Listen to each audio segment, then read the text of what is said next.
Usted está escuchando los podcasts de CAN. CAN, Radio Nacional de Israel. 2 de la tarde y casi 23 minutos aquí en Tel Aviv. Vamos a dejar por un ratito la música, esta música que tiene tanto que ver con el ambiente de Sukkot que se vive en estos días, pero no tiene que ver para nada con la información que nos llega desde lo internacional y especialmente desde Siria. Y tenemos en línea ya a un invitado. Tenemos con nosotros a Manuel Férez, que se ha despertado pronto desde Chile. Shalom, Manuel, ¿cómo estás? Hola, muy bien. ¿Y ustedes? Muy bien, gracias por estar con nosotros aquí en CAN, Radio Nacional de Israel.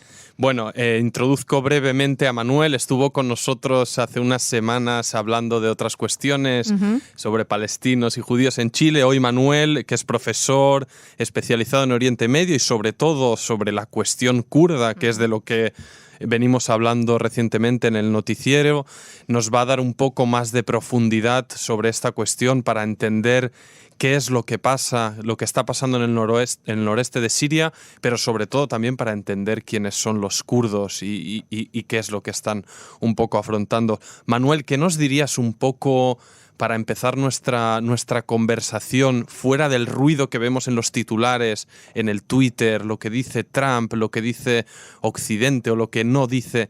¿Quiénes son los kurdos de Siria? ¿Qué está pasando? ¿Dónde está el problema ahí de raíz? Bueno, en general, para introducir, como tú dices, Ofer, los kurdos son el cuarto grupo étnico más grande de Medio Oriente. Después de turcos, persas y árabes, comprenden alrededor de entre 28 y 35 millones de personas, repartidas no solo en Medio Oriente, en lo que ellos llaman Kurdistán, que sería el sur de Turquía, sería el norte de Siria, el oeste de Irak, y de Irán también sería el oeste, ¿no? El norte de Irak, perdón, y el oeste de Irán. Esa zona se llama el Kurdistán, pero hay kurdos en el Cáucaso, hay kurdos en Israel. Los kurdos judíos son un tema muy interesante. Alrededor de 8.000, 9.000 personas viven en Israel de origen kurdo. Hay una diáspora en Europa de más de 1,5 millones de kurdos, y son originarios con los medos, se les llama, estas tribus que migraron a la zona actualmente de Irán y se establecieron en la zona montañosa. Tienen idiomas diferentes al turco, diferentes al árabe, y actualmente pues son un eje importante para entender Medio Oriente, no solo en Siria, sino también en Irak y en Turquía, donde viven alrededor de 18 millones de ciudadanos turcos, son de origen kurdo.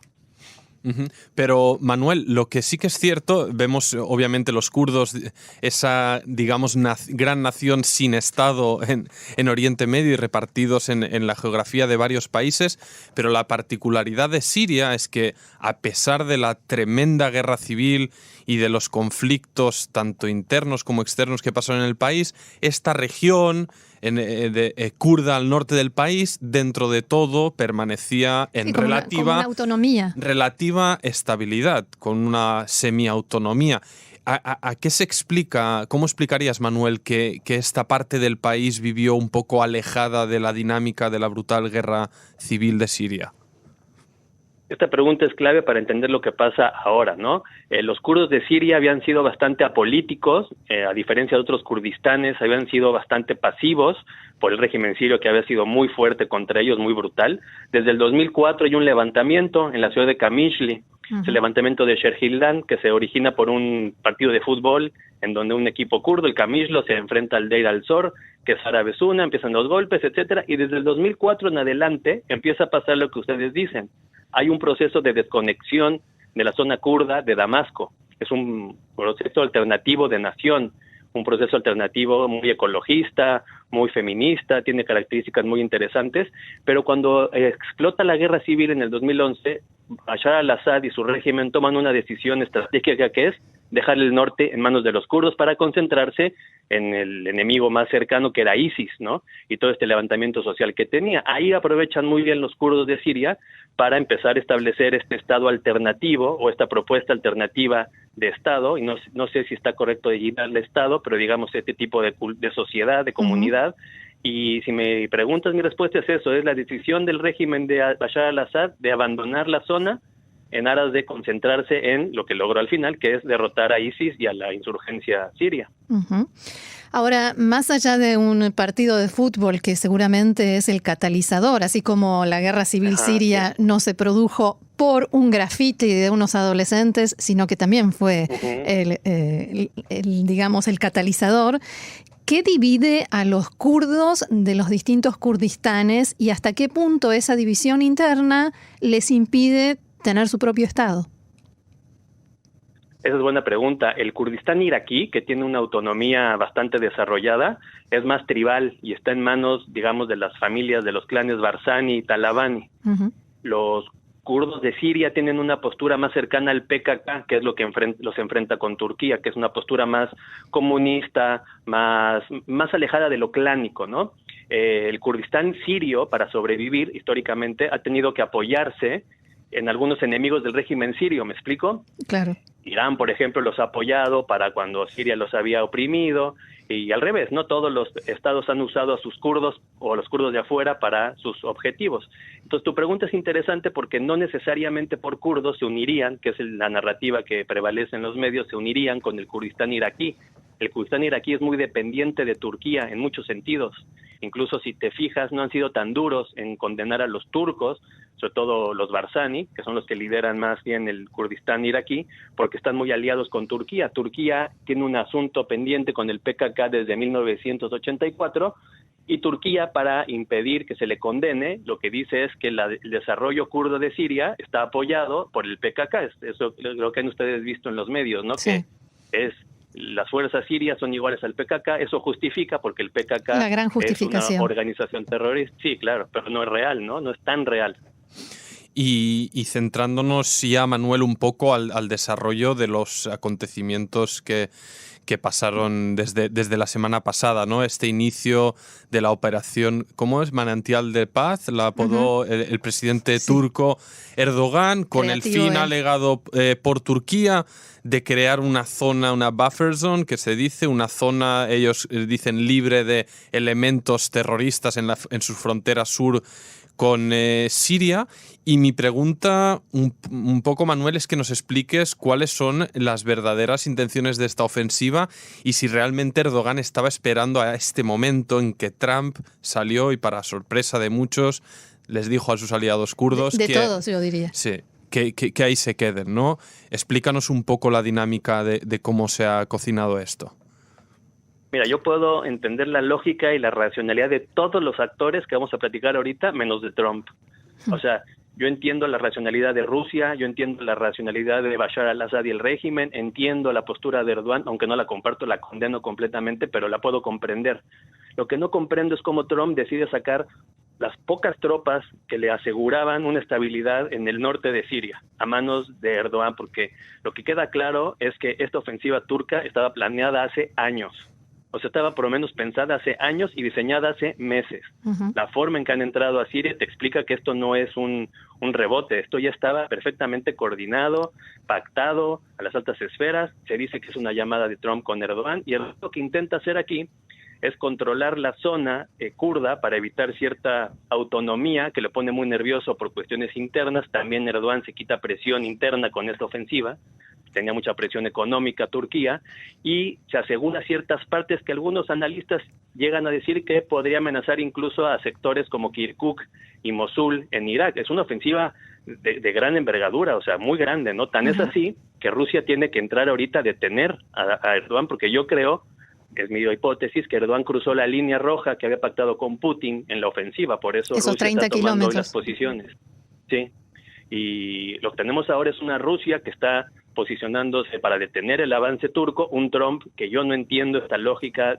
Aquí tendrán que buscar a alguien más especialista en la lógica de Trump, porque lo quiere comparar con Irak, pero no tiene nada que ver. Las tropas norteamericanas eran muy pocas en Siria y lograban una estabilidad. El control de ISIS lo logra coordinación norteamericana con los kurdos principalmente. Entonces los kurdos cargaron el peso de controlar a ISIS. Hoy Trump zafa, yo creo que por cuestiones internas, pero el problema aquí es dónde va a pararse Erdogan y quién lo puede parar. Aquí las amenazas europeas pues la verdad le dan risa, y aquí al que hay que preocupar también es a Israel, ¿no? Claro. Porque Israel con Netanyahu ha puesto todos sus huevos en la canasta de Trump, y si Trump fue capaz de entregar a Siria, recordando, compañeros, que en la campaña electoral al único grupo de Medio Oriente que mencionó Trump que iba a apoyar era los kurdos, está traicionando una promesa de campaña y está desestabilizando un país que, bueno, vuelve al inicio, porque el que gana aquí es Bashar al-Assad, que sin hacer gran cosa vuelve a controlar una zona del norte que siempre ha sido muy tensa entre Turquía y Siria. Hay que recordar solo que en el 98 estuvieron a punto de irse a guerra Turquía y Siria por una zona que se llama la zona de Hatay, que es la zona de Alexandreta, que la ocupó y se la quedó Turquía. Entonces, yo creo que todos los actores reaccionaron como tenían que reaccionar, pero aquí el que rompió el esquema fue Trump, y estas consecuencias deberían preocupar mucho también a Israel, porque no puede confiarse en un tipo que hace este tipo de decisiones desoyendo a sus propios consejeros militares y políticos, ¿no? Uh-huh. Sí, principalmente si Trump decide también desocupar la base de Al-Tanf en el sur, sería un problema para Israel, pero uno más de los problemas que podría llegar a tener Israel con esta política no política de Trump. Pero mi siguiente pregunta apunta a la relación de los kurdos con Bashar al-Assad. Los kurdos ahora tuvieron que recurrir al ejército de Assad para frenar la segura masacre que se les venía de parte de Turquía. Pero ¿hacia dónde los lleva esto? Ellos dicen que no implica una cuestión política. Pero ¿cómo podrán salirse de este enredo en el que están metidos?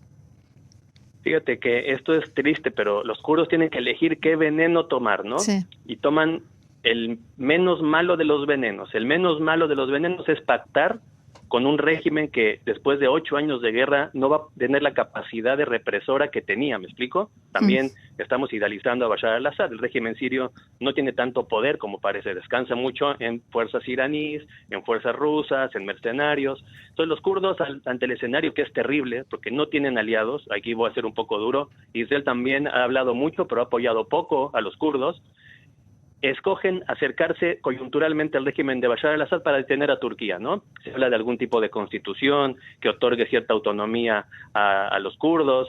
El problema, si te recuerdas, es que incluso la oposición al régimen enfatizaba el carácter árabe del Estado sirio, cosa que a los kurdos no les conviene ni les parece, ¿no? Uh-huh. Quizás, y es un quizás muy grande, estamos iniciando un periodo de reestructuración del régimen sirio en el cual haya ciertos derechos culturales y políticos y económicos a la zona kurda del país, y eso sería un gran logro del régimen. Ahora, es difícil porque es un régimen muy, muy cerrado y muy, muy estructurado, ¿no? Pero, como mi respuesta a tu pregunta, escogen el veneno menos malo que tienen de sus malas alternativas, ¿no?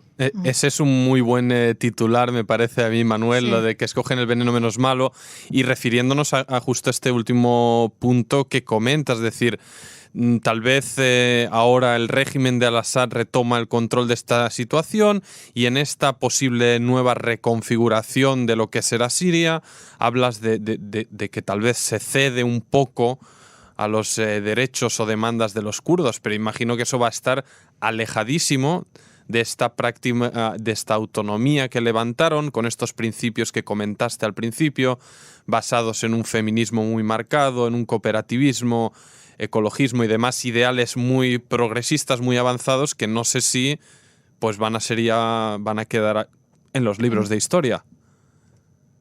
Sí, yo creo que eso va a quedar como un buen intento, algo que nos demuestra que en Medio Oriente sí hay alternativas, pero que los estados-nación siguen anclados a formas muy antiguas. Y también me gustaría echarles un poquito de luz, algo que puede pasar, una insurrección kurda en Turquía. O sea, esto puede envalentonar al PKK para que empiece a hacer operativos. Lo que siempre ha hecho Turquía en este tipo de opciones es abrir procesos de paz, y lo pongo con comillas, ¿no? Sí. Siempre que el régimen de Erdogan ha sentido que una acción externa que ellos hacen puede envalentonar a los kurdos de Turquía a que retomen prácticas terroristas, empieza procesos de paz. Y ahorita que viene el verano, casi siempre en verano, es interesante, siempre en verano empiezan procesos de paz, etcétera. Entonces, pues sí, la verdad es muy triste la situación de los kurdos. También, si queremos sacar algo positivo, y eso me gustaría que también quedara algo para alegría o para ser positivo en ese sentido, nunca ha habido tanta visibilidad internacional hacia los kurdos como ahora. O sea, a nivel de sociedad civil, a nivel de academia, a nivel de periodismo, a nivel de noticias, nunca en la historia de los kurdos, ni siquiera en el 88, cuando Saddam Hussein los gaseó, ha habido tanta solidaridad hacia los kurdos. Entonces, para bien o para mal, los kurdos están siendo visibilizados y eso va a tener implicaciones políticas en cada país. O sea, Alemania, Francia, Inglaterra, Estados Unidos, no se pueden mover tan fácil contra ellos, ¿no? No los puedes meter abajo de la carpet, ¿no? De la alfombra. De la alfombra.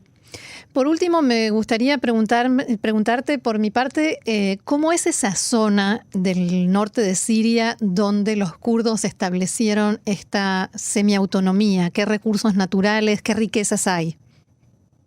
Mira, realmente es Siria siempre ha tenido una característica interesante. No es una zona tan rica en recursos como otros países de Medio Oriente, ¿no? Ahí si quieres lo puedes comparar un poco con Israel, ¿no?